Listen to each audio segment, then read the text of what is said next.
Hello, everybody. I hope you had a nice weekend. We are back here today with a casual Vault Hunter's Guide. Today, we're going to be looking at the Ancient Brand Shield, the Neogenator. Alrighty, so welcome back.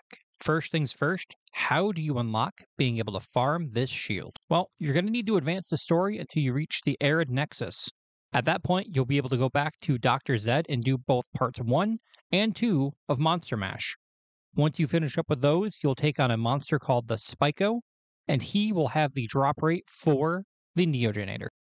Once you've got the farm unlocked, the travel time is a little lengthy. What you'll need to do is come out here at the start of Frostburn Canyon, work your way around and around back, like you did for farming Scorch, and then go a little bit further and come up the stairs here to farm the Spyco.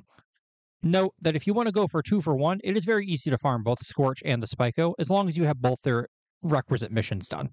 Do note that, like with many legendaries in Borderlands 2, the Neogenator has a 10% drop rate from its assigned loot pool.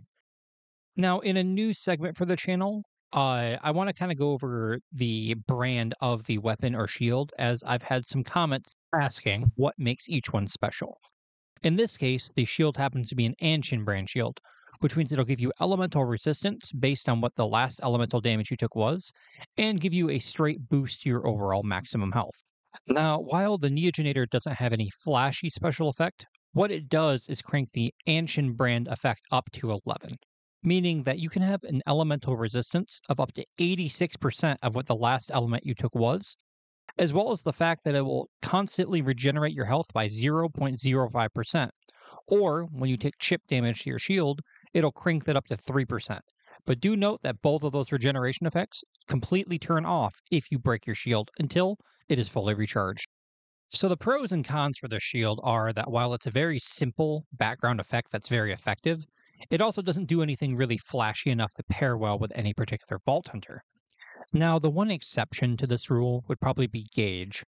She has a skill known as Blood Soaked Shields, which, in exchange for 5% of your max health per kill, will give you 100% of your shields back, meaning you can trade back and forth between losing 5% of your health per kill, and if you're taking constant chip damage, the Neogenator will be regenerating 3% of your max health per second.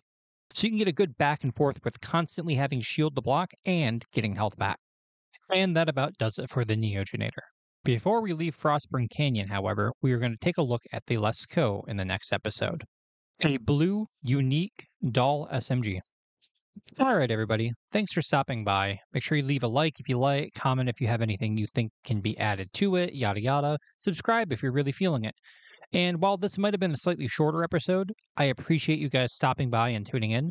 Our channel has grown so much over the last week, and honestly, I just appreciate you all being here. Take care of each other, and bye.